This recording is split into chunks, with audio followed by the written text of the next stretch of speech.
अस्सलाम वालेकुम। बड़ा अफसोस हुआ आज पाकिस्तान अंडर 19 की टीम जो है वो बांग्लादेश अंडर 19 से हार गई। और मुझे बहुत से लोगों ने बोला इस टूर्नामेंट से पहले कि यार जो पाकिस्तान अंडर 19 के कुछ प्लेयर्स हैं, 4-5 प्लेयर्स ऐसे हैं जिनकी परफॉर्मेंसेस ज़ीरो हैं, लेकिन वो पाकिस्तान टीम में सेलेक्ट हो गए और इसमें कोई गलत बात नहीं है। हमारे पाकिस्तान के सिस्टम में ये ड्रामेबाजियाँ अरसे दराज से चल रही हैं।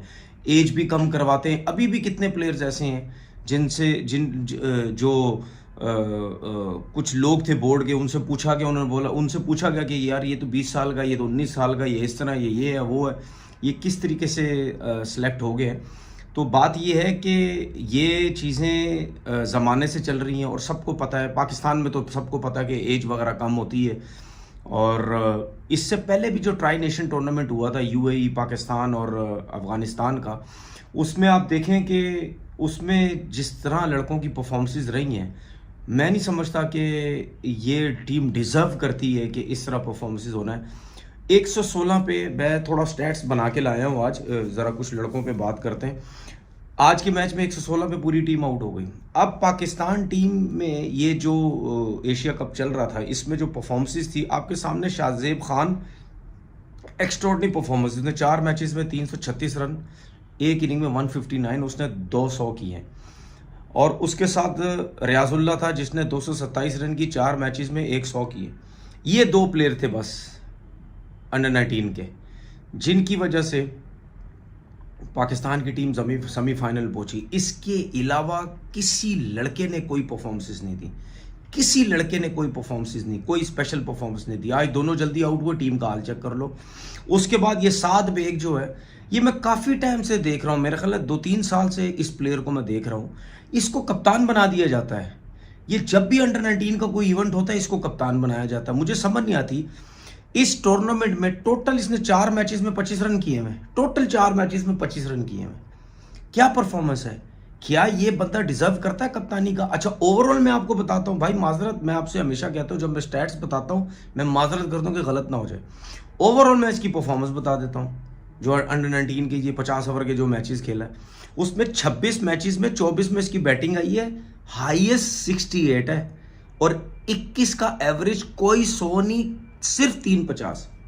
26 मैचेस में से 24 में बैटिंग आई है और सिर्फ 350, 21 का एवरेज। अब आप मुझे बात बताओ, इस लड़के को आप पाकिस्तान टीम का कप्तान बना रहे हैं जिसकी कोई अपनी परफॉर्मेंस ही नहीं है, जीरो परफॉर्मेंस है। उसके बाद आप ये देखें कि बॉलिंग की अगर मैं बात करूं, अब्दुल समद है जिसने कोई 3 मैचेस में 8 आउट किए। लास्ट मैच में आई थिंक उसने 6 आउट किए थे, बस उसकी वजह से इसके 8 आउट है। तो इसकी तो कोई परफॉर्मेंस ही नहीं, यही है सिर्फ। उसके अलावा तो आपके फास्ट बॉलर्स की क्या परफॉर्मेंस, हाउ हुई होती रही, हाइट लंबी, ना विकेट्स लेने का पता, ना कुछ। तो आपकी टीम तो जीरो थी बिल्कुल। अच्छा, उसके बाद आप देखें, मैंने शायद आपसे बात की थी या नहीं की थी, मैं आज फिर बता देता हूँ आपको दोबारा। मेरे ख्याल में मैंने आपसे बात नहीं की थी, ठीक है ना। मिसबा उल हक का बेटा जो है वो ट्राई नेशन टूर्नामेंट से खेल रहा है, जो इससे पहले हुआ था, जो मैंने जिस तरह बताया यूएई, अफगानिस्तान और पाकिस्तान का। अब इस ट्राई नेशन टूर्नामेंट में आप देखें, अफगानिस्तान के खिलाफ वो खेला 5वें नंबर पे, जिसमें सिर्फ 3 रन किए। ये ट्राई नेशन की बात बता रहा हूँ। उसके बाद एक और मैच हुआ, 6ठे नंबर पे खेला। अब आप मिसबा उल हक का जो बेटा है फहाम उल हक, अब इसकी आप नंबरिंग भी चेक करना जो मैं बताऊंगा। किसी मैच में इसने 1 नंबर पे बैटिंग नहीं की। क्यों? क्योंकि मिसबा का बेटा है, क्योंकि टेस्ट प्लेयर का बेटा है। टेस्ट प्लेयर के बेटे को आप इतनी आसानी से थोड़ी टीम से निकाल सकते हैं। अच्छा, दूसरे मैच का आपको बताया, 6ठे नंबर पे बैटिंग की, 9 रन किए और 3 आउट किए। यूएई के खिलाफ 3रे नंबर पे बैटिंग की, 37 रन, 2 आउट। उसके बाद अफगानिस्तान के खिलाफ 7वें नंबर पे इसने बैटिंग की और 6 रन, ठीक है। ये ट्राई नेशन के इसके मैचेस थे। उसके बाद एशिया कप में आ जाएं। एशिया कप में इंडिया के खिलाफ 6ठे नंबर पे बैटिंग की, 4 रन किए। उसके बाद यूएई के खिलाफ देख लें, 4थे नंबर पे बैटिंग की, आई थिंक 13 रन, 1 रन, 4थे नंबर पे बैटिंग की और आई थिंक 2 रन किए, शायद ऐसे कुछ किया। अच्छा, उसके बाद जापान के खिलाफ इसको ओपनर खिला दिए, 34 रन कर दिए। अब इसमें से मैंने जितना भी आपको बताया है, इसमें से कोई भी 1 नंबर है उसका कोई नहीं है। आज के मैच में जो टीम हारी है, आज के मैच में आप देख लें, आज के मैच में 8वें नंबर पे इसने बैटिंग की है और टीम पूरी 116 पे आउट होगी। 8वें नंबर पे बैटिंग की, 29 या 28 बॉलों पे उसने 8 रन किए हैं। मुझे ये बताओ, ये क्या अपने घर की टीम बनी हुई है? ये कौन सी टीम है भाई? ये पाकिस्तान अंडर-19 है। मतलब मैं गलत कभी नहीं बोलता भाई, मैं हमेशा सही बोलता हूं। ये जितने भी टेस्ट प्लेयर्स के बेटे हैं ना, इनको जरा सा भी खेलना आता है ना, ये अपने ही घर वाले, अपने ही जो हैं इनके, वो हैं जो डैडी हैं इनके अपने डैडी इनकी क्रिकेट बर्बाद करते हैं। और वो बातें तो टीवी पे सारे बैठ के क्रिकेट की करते हैं, सिस्टम की बातें करते हैं, लेकिन अपने बच्चे जब आते हैं ना, उस टाइम सिस्टम इनका खत्म हो जाता है। कैसे आया ये अंडर-19 की टीम में? क्या परफॉर्मेंस है इसकी? और मैंने ये भी सुना है कि इससे पहले भी कोई रीजनल लेवल के मैचेस हो रहे थे, वो भी शायद बारिश की नजर हुए इस सीजन पूरे हुए नहीं। उससे पहले सीजन के पता नहीं 3 मैचेस थे, उसमें कोई 180 रन किए, जिसकी वजह से उसको टीम में सेलेक्ट कर दिया। आप मुझे खुद बता दें, अगर मैं गलत हूं तो आप मुझे बता दें। आप फार्मुल लग के जितने मैचेस भी देख लो, क्या वो इस लेवल का ये अंडर-19 का प्लेयर लगता है? मैं सिर्फ फार्म की बात नहीं कर रहा, इसके अलावा भी प्लेयर शाहजेब और रियाजुल्लाह को हटा के आप देख लो, कोई लगता है? किसी काम के प्लेयर लगते हैं, इंक्लूडेड कप्तान भी। बात यह है कि स्पेशली जो आप ये अंडर-19 के जो गुलाम अली साहब हेड कोच बने हुए ना, ठीक है, तो उनको होना चाहिए, उनके साथ जो बाकी कोचिंग स्टाफ भी है, वो क्या कर रहा है, कैसे खिला रहा है? किसी और लड़के को फार्म के अलावा, फार्म की तरह किसी और लड़के को नंबर पे मौके दिए कि पहले पे भी खेल ले, ओपनर भी खेल ले, चौथे पे भी खेल ले, 8वें पे भी खेल ले?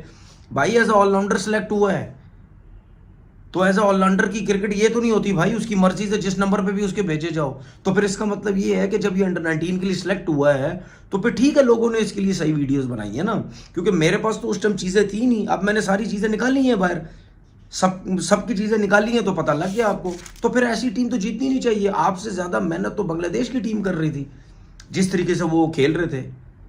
और अब बांग्लादेश का और इंडिया का जो है वो फाइनल है। इंडिया की टीम ने आराम से श्रीलंका की टीम को मैच हरा दी है, तो ज्यादा चांसेस तो अब यही है ना, इंडिया की टीम ही जीतेगी, जो कि जाहिर पता है जीतनी चाहिए, चाहे इंडिया की टीम है चाहे बांग्लादेश की टीम है। जो अच्छी टीम है, जो अच्छा खेलेगी, उसी को जीतना चाहिए। पाकिस्तान जैसी टीम को नहीं जीतना चाहिए। मैं इसीलिए चेयरमैन साहब को यह भी कहता हूं कि सर, इन चीजों के ऊपर भी नजरें रखें, जहां पे सियासत, पर्चियां, डंडे चली जा रहे हैं। दूसरी बात करते हैं ऑस्ट्रेलिया और इंडिया की मैच की बात करते हैं। 180 पे जो है वो इंडिया की पूरी टीम आउट हो गई। नीतीश ने फिर 42 रन किए, फिर राहुल ने 37, गिल 31, ऋषभ पंत 21, अश्विन 22। लेकिन जब पहली बॉल पे आउट हुआ जायसवाल, उसके बाद जो इसकी के राहुल की और गिल की जो पार्टनरशिप थी, ये बड़ी अच्छी चल रही थी। मुझे ऐसा लग रहा था, क्योंकि आपको ये भी लग रहा होगा कि ये जो पिच है, ये उस तरह की पिच नहीं है, ये पर्थ वाली पिच नहीं है कि अगर बॉल थोड़ा सा पुराना भी हो गया, सेमी न्यू बॉल भी हो गया, तो मुश्किल कर रहा है, बहुत ज़्यादा मुश्किल कर रहा है। अभी भी जब दिन ख़त्म हुआ, स्टिल बुमराह का बॉल या ये जो हर्षित राणा है या सिराज है, स्पेशली हर्षित राणा का बॉल जो है वो हिल रहा था, सीम हो रहा है, बड़ा ज़बरदस्त हो रहा है। तो अभी भी हो रहा है, लेकिन अनप्लेबल नहीं हो रहा जिस तरह पर्थ में हो रहा था। आई थिंक, मैं समझता हूँ कि अभी भी शायद ऑस्ट्रेलिया के बॉलर्स ने आउट इतनी जल्दी करने के बाद उस लेवल की अच्छी बॉलिंग नहीं की, एक्स्ट्रा रन देते रहे हैं वो जल्दी। और आपने देखा ये इनकी जब ऊपर से 5-6 गिर जाते हैं ना, तो ये बिला वजह के बाउंसर्स बिला वजह आउट करने की कोशिश करते हैं, जिसकी वजह से नीतीश ने पूरा फायदा उठाया उनकी बैड बॉलिंग को और उसने रन्स बनाए। विराट कोहली कुछ नहीं कर सके, कोई मसला नहीं, क्योंकि लास्ट मैच में उन्हें 100 रन की इनिंग खेली हुई है। रोहित शर्मा की वापसी हुई, वो 6ठे नंबर पे खेले। मुझे बड़ा अजीब सा लगा कि यार रोहित शर्मा 6ठे नंबर पे बैटिंग करने आए हैं। उसकी वजह ये है क्योंकि लास्ट मैच में आपको मैंने जिस तरह बोला था कि यार पार्टिकल और जो जुरिल, मैंने बोला ये जो दो हैं, इनमें से कोई ना कोई चेंजिंग्स हो सकती है, और वो दोनों ही नहीं खेले। लेकिन मुझे ये नहीं पता था कि रोहित शर्मा 6ठे नंबर पे बैटिंग करने आएंगे। तो फॉर्म उनकी बिल्कुल नहीं है। 6ठे पे भी आए, आखिरी 10-11 इनिंग में 150 किया, वो भी अभी न्यूजीलैंड के खिलाफ, जो न्यूजीलैंड से सीरीज थी होम में, सिर्फ उसमें रन किए हैं। अब प्रेशर ठीक ठाक किस्म का डेवलप हो रहा है रोहित शर्मा के ऊपर। और आपको एक चीज़ बताऊं, अभी तो खैर पहला दिन था, आप देखें आगे सिचुएशन क्या होती है। अगर ये टेस्ट मैच इंडिया हार गया, तो सुनील गावस्कर ने जो बात बोली थी ना, मुझे लगता है शायद वो दोबारा रिपीट ना कर दें, क्योंकि पहला मैच बुमराह की कप्तानी में आप जीत गए, रोहित शर्मा खेला नहीं था, तो इसमें उसने कप्तानी की है। अगर हार गई तो हो सकता है शायद गवास्कर बोले कि भाई इनकी फॉर्म भी नहीं थी, ये पहला मैच भी नहीं खेले, आपने इसको कप्तान बना दिया। बुमराह, बातें थोड़ी सी शुरू हो जाती ना, जाहिर सी बात है इंडिया में भी ये मसले मसाइल ड्रामेबाजियाँ तो है ना कि यार अगर परफॉर्मेंस किसी की नहीं है तो उसके पीछे हाथ धो के पड़ जाते। तो मुझे ऐसा लगता है कि रोहित शर्मा अगर ये टेस्ट मैच हार गया तो प्रॉब्लम हो जाएगी। अभी फिलहाल जो स्वेनी है 38 पे नॉट आउट है और लेबुशैन 20 पे। बड़ी बातें सुनी मीडिया में, कुछ एक्स क्रिकेटर्स ने भी लेबुशैन को ये बोला कि भाई मेरे थोड़ा सा सेंसिबल खेलो, थोड़ा तरीके से खेलो। मतलब कुछ बातें की, रिकी पॉन्टी की तरफ से भी बातें हुई कि उनका कहने का मकसद ये था भाई आप इतने सीनियर हो गए हैं, अब आपको टीम के लिए जो है वो रन्स करना ज़रूरी है। 86 पे 33 ओवर में 86 पे जो है वो रन्स हो चुके हैं ऑस्ट्रेलिया के, एक ही आउट है। अब जिस तरीके से ऑस्ट्रेलिया की टीम बैटिंग कर रही है, बहुत सेंसिबल बैटिंग कर रही है। अच्छा मैं आपको चीज़ बताऊं, सेंसिबल की बैटिंग की वजह भी है। ये नहीं मैं कह रहा कि इंडिया से अगर आउट नहीं हुआ, इंडिया के बॉलर्स ने बॉलिंग बहुत अच्छी की, कंसिस्टेंट लाइन लाइन लाइन, ज़बरदस्ती ऐसे वेवर्ड नहीं हो रहे बहुत ज़्यादा।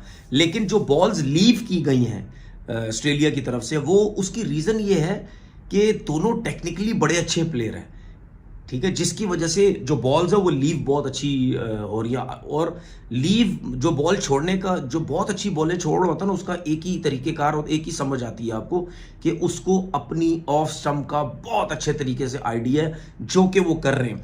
अब मुझे ऐसा लग रहा है कि ये दोनों सेट हो गए हैं।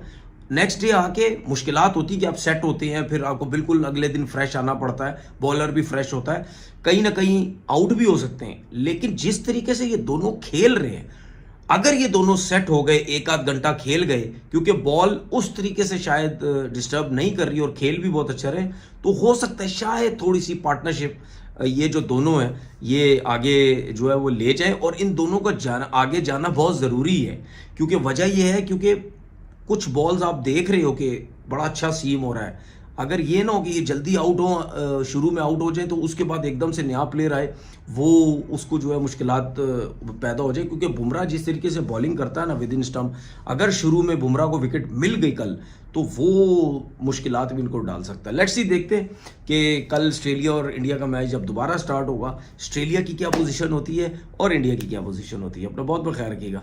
अल्लाह हाफिज़।